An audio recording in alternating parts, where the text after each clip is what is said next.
Hola queridos amigos, muy buen inicio de semana para cada uno de ustedes.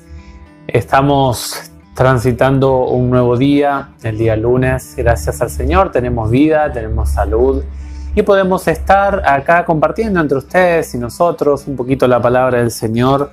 En esta mañana tenemos la oportunidad de leer el capítulo número 42 del libro del profeta Jeremías. Es un capítulo que tiene 22 versículos y se incluye nuevamente, cerró la etapa desde el capítulo 40 y 41 con el contacto de Ismael y Godolías. Esos dos capítulos tienen su clausura en el 41 y ahora nos toca nuevamente entrar en contacto con el autor, con el protagonista de este libro, que en principio es Dios, y después viene el profeta Jeremías, el varón de Dios que habla la palabra del Señor. Ese hombre que fue llamado desde joven para servir a la causa del Señor, un hombre que entregó todo por la palabra del Señor, un ministerio de vida, casi más de 4 décadas de ministerio. Y hoy vamos a ver algo muy particular, y es que el pueblo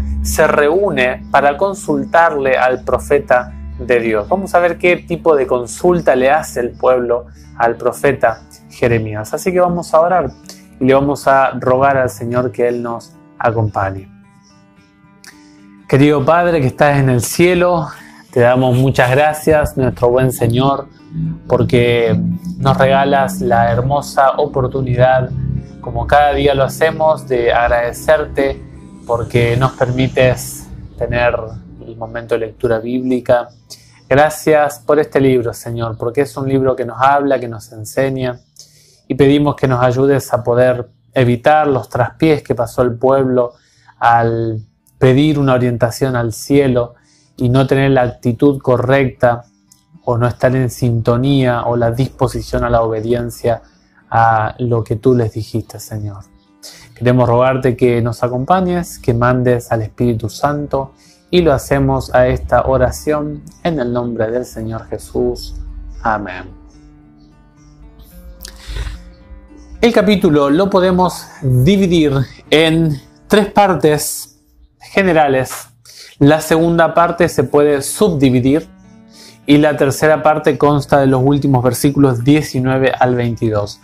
La primera porción del capítulo de hoy es del 1 al 6, los versículos 1 al 6, luego del 7 al 18 y luego del 19 al 22. Así que esta es la división de este capítulo, y ustedes pueden leerlo de manera detenida. Nosotros vamos a hacer alusión a algunos pasajes, a algunas ideas centrales, y vamos a sacar enseñanzas del capítulo de hoy. Hay una charla que se da en este capítulo entre los príncipes del ejército, los jefes, los encargados de custodiar, de organizar la fuerza armamentista, bélica, de estrategia militar, con el profeta Jeremías. Hay una angustia, hay una circunstancia difícil, hay un Godolías muerto, hay un Johanán que se está decidiendo entre toda la gente, donde se manda, en el capítulo 41 se manda a los jefes a hablar, y ahora lo vemos específicamente en el 42, los jefes del ejército vienen a hablar con Jeremías y le hacen una petición. ¿Cuál es esta petición? Una asamblea entre los grandes, las mujeres que quedaron, los hombres que quedaron, los niños. Es una asamblea colectiva, grupal, a nivel nacional, dentro de lo que quedaba de la nación derrocada, destruida y sitiada y dominada por los babilonios, Judá.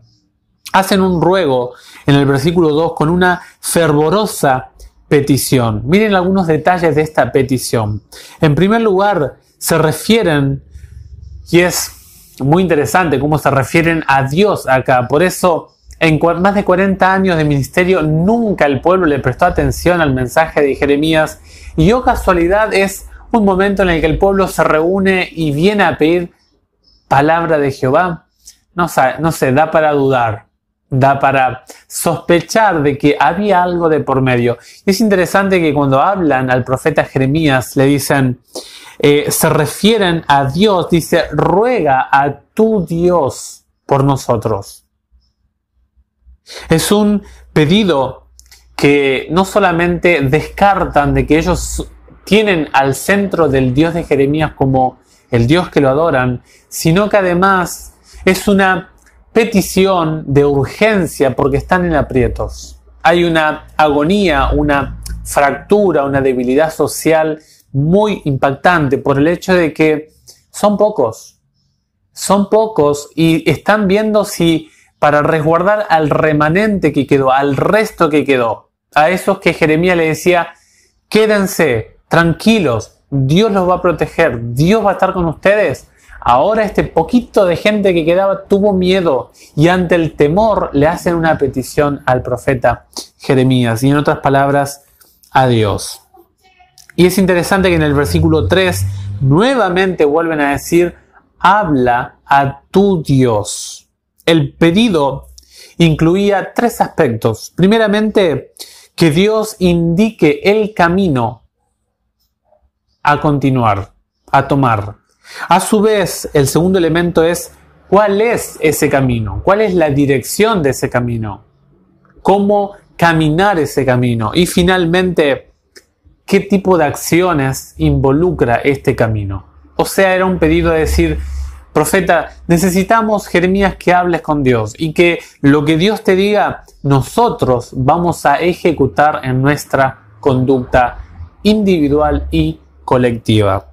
Es interesante que en el versículo 4 el profeta corrige al pueblo y dice, no mi Dios, como ellos le decían, tu Dios, de manera despectiva. Utilizan un pronombre que no están incluidos ellos. Y es interesante que Jeremías dice, vuestro Dios, el Dios de ustedes, su Dios. O sea, los invita a incluirse, a involucrarse de que el Dios de Jeremías es el Dios que también es de ellos. Pese a que se equivocaron, ellos prácticamente habían quizá hasta perdido las esperanzas. Por eso no se sentían identificados con el Dios de Jeremías. Y el versículo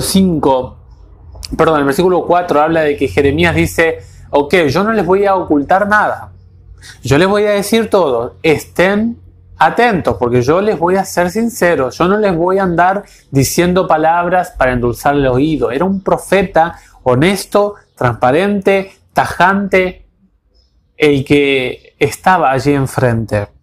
El versículo 5 dice, bueno, está bien, vamos a colocar, y esto es tremendo lo que habla. Por eso es tan importante cuando uno hace pactos, cuando uno hace compromisos, votos delante de Dios. Ellos tenían los escritos del sabio Salomón, donde dice, cuando vayas a la casa de Dios, cuando te presentes ante Dios, no hagas un voto que no estás dispuesto a cumplir. Es mejor que no prometas, que no te comprometas, que no tomes la responsabilidad antes de que tome la responsabilidad y no puedas o no quieras hacerlo luego. Porque harás de que Dios, el mensajero del Señor, después lo pueden buscar en los videos, estudiamos en Eclesiastés 5, harás de que el mensajero se enoje contra ti. Y el pueblo dice, bueno, vamos a colocar al Señor como nuestro testigo, que Él sea el Dios que esté observando nuestra petición en el día de hoy. En el versículo 6 dice, nosotros al recibir esa palabra, la seguiremos, nos agrade o no. Esto es muy importante, porque estamos entregando nuestra voluntad a la voluntad del Señor. Y debiéramos orar, como dice el Padre nuestro, ¿no? Hágase tu voluntad en el cielo, así como en la tierra. O sea, la disposición a dejar de lado mis gustos. Y ellos lo hicieron de esa manera. Ahora, en los versículos 7 al 18, luego de 10 días, noten, fueron 10 días angustiantes, porque el pueblo debía tomar una decisión. Pero el profeta tomó el tiempo para orar, para comunicarse con Dios, para entablar una oración al Señor, una petición a Dios. Y el profeta, ahora en los versículos, la primera subdivisión del 10 al 12, les va a hablar. Es interesante que en el versículo 8, el profeta hace una convocación, una asamblea a nivel nacional. Y esto es muy interesante porque el profeta, cuando no lo dejaban ir al templo, no lo dejaban hablar, le ponían trabas, lo metían preso, el profeta sufrió mucho. Y ahora que tenía una oportunidad de hablarle a toda la nación que estaba allí, al remanente que había quedado, no iba a desperdiciar esa oportunidad. Y él le dice en el versículo 8 que llamó a todos. Nadie quedó excluido del mensaje que estaba por dar el profeta Jeremías. Dice en el versículo 10 al 12, si ustedes permanecen en este país, yo los edificaré y no los demoleré. Allí lo vimos en Jeremías 1:10, esta figura tomada de la arquitectura, de la albañilería, de la construcción. Dios iba a edificar, a nuevamente reconstruir a su pueblo. Y no los demoleré, los plantaré y no los arrancaré, porque me arrepiento del mal que les hice. No teman al rey de Babilonia, del que ahora tienen miedo, no le teman, porque, dice palabra del Señor, porque yo estoy con ustedes para salvarlos y para librarlos de su mano. Yo haré, dice el versículo 12, que ustedes se encuentren compasión y Él se compadecerá de ustedes y los dejará habitar en el país. Noten que estos jefes obviamente tenían un orgullo personal, individual, de su función como jefe del ejército. Y obviamente no le iban a decir al profeta, tenemos miedo de los caldeos, tenemos miedo de Babilonia. No. Estos hombres ocultaron parte de la pregunta al profeta, buscaron un consejo parcial, no dieron toda la información. Y cuando pasa eso, no solamente que se complica al mensajero porque no tiene toda la pieza completa, sino que además el que recibe el consejo recibe un consejo parcial, no recibe un consejo completo, total. Por eso cuando usted vaya a consejería, sea que, bueno, va más allá de qué nivel de vínculo tenga usted con el consejero, ¿no? O la consejera, pero sea sincero, dé completa la historia, cosa de que el cuadro quede completo. Pero es interesante que a Dios no se lo puede engañar. Y el profeta recibe la razón de por qué estos jefes vinieron a buscar consulta al profeta Jeremías y la palabra de Jehová. Esta gente, estos jefes, tuvieron miedo, tuvieron temor, tuvieron vergüenza de los caldeos. Y Dios dice, no teman porque yo voy a estar con ustedes, yo los voy a acompañar, yo voy a trabajar en el corazón de Nabucodonosor. Yo conozco a Nabucodonosor, ya estoy trabajando con él desde Babilonia. Él va a entregarles gracia y misericordia porque yo voy a colocar en su corazón eso. Si ustedes son fieles, yo les prometo que ustedes van a ser restaurados en su ciudad natal. Pero, como siempre, Dios da mucha información ante la negatividad del pueblo. Del 13 al 18, casi más del doble de lo que habló de lo positivo en la primera subdivisión, 10 al 12. Ahora Dios va a hablar y le va a decir, ¿qué pasa si no siguen la voz de Dios? Primeramente, vendría la consecuencia de que habría vergüenza en Judá. Toda la gente se burlaría, se tornaría una situación muy embarazosa para los judíos que fueran para Egipto. Vendría la espada, versículo 16. Vendría el hambre, el versículo 16. Vendría la peste, versículo 17. ¿Por qué Dios le dice esto? Porque esta gente ya había hecho planes. Ya había hecho una planificación del futuro y dijeron, bueno, vamos a Egipto porque el granero del cercano oriente hay un lugar donde no se escucha la trompeta, no hay muerte, no hay espada, no hay hambre. Vamos allí que vamos a encontrar guía, sostén y tranquilidad allí. Dios le dice, no piensen que van a encontrar, ustedes no van a tener hambre allí, no van a tener vergüenza, no van a tener hambre, peste. Además, versículo 18 dice que se manifestaría la ira del Señor. Y el versículo 18 dice, nunca más volverán a Judá. O sea, era una sentencia muy seria, muy extrema, la que era la consecuencia que iba a tener el pueblo si decidía ir para Egipto.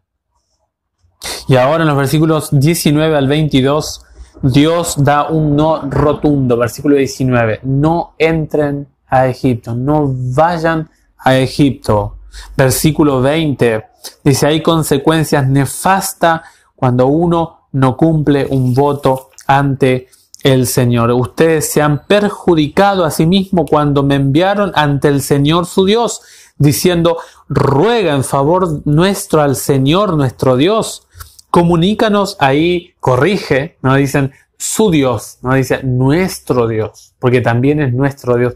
Como el profeta incentiva a la inclusión de que se identifiquen con el Dios de Jeremías, comunicándonos todo lo que diga el Señor nuestro Dios y nosotros lo haremos. Hoy se lo he comunicado a ustedes, pero ustedes no han oído la voz del Señor su Dios en nada de lo que Él me envió a decirles. Y ahora pueden estar seguros de que morirán por la espada, el hambre y la peste en el lugar donde quieren entrar para residir allí. En la última porción nosotros vemos de que en el versículo 21 el ruego era un falso ruego cargado de fervor. Era una petición solamente para confirmar el plan que ellos tenían. Decía, Jeremías, queremos palabra del Señor, pero el Señor le dice que no vayan a Egipto. No, pero nosotros ya tenemos decidido ir a Egipto. Entonces, se están burlando de Dios. Le están pidiendo a Dios, siendo que ellos ya han tomado una decisión a qué camino van a seguir. Y finalmente Dios les dice en el versículo 22, van a morir de manera segura allí. Yo voy a estar en contra de ustedes. Algunas lecciones, queridos amigos, de este capítulo. Un capítulo muy, muy interesante, cargado de información. Primeramente, Dios, versículo 5, Dios toma muy en serio cuando nosotros hacemos voto, cuando hacemos compromisos ante su presencia. Si usted ha hecho alguna vez, o si piensa hacer, o si está ahora haciendo, o está pasando por el proceso de haber hecho una promesa delante de Dios, no dude en cumplirla. El pueblo buscó un consejo parcial. No le dijeron la razón completa del pedido al profeta Jeremías, pero Dios se lo mostró al profeta. Versículo 11. ¿Cuál es la solución al temor? Bueno, dice la Biblia, tenían miedo a Babilonia. Tenían temor, tenían una angustia, pero el orgullo de ser jefes del ejército no permitió que ellos lo dijeran. ¿Cómo se vence el temor? El temor se vence confiando en el Señor. Si usted tiene miedo, tiene angustia, la solución no es ir para Egipto, no es irse a otra tierra, no es pensar en la vida pecaminosa, no es buscar una opción fuera del plan de Dios. La solución es confiar en el Señor. El pueblo ya había hecho planes y no se interesaba por la opinión de Dios. No me interesa lo que Dios diga. Yo ya hice planes, pero ¿no le consultaste a Dios? No, yo ya hice, sí. A ver qué me dice Dios. No, pero no me interesa. Yo ya hice este plan. Qué interesante que no se tiene en cuenta la opinión de Dios. Y el último punto a reflexionar es: acepte el lugar donde Dios lo colocó. Esa idea de vámonos de este país no se puede hacer esto, no, esto no. Esa idea de alejarse de la zona donde Dios lo colocó, crezca allí, y si alguna vez surge la posibilidad de irse, ora al Señor y pregúntele si el lugar a donde usted va, donde ustedes, porque va toda la familia, es el lugar que Dios les promete prosperidad y seguridad y crecimiento allí. Que el Señor les bendiga ricamente y que este capítulo nos haga reflexionar de manera personal, de manera a conciencia, y que sea de bendición para nuestras vidas. Suscríbanse a nuestro canal, acompáñennos, compartan los videos y que siga siendo de bendición la palabra del Señor. Dios les cuide y nos vemos en el siguiente videito. Será hasta luego.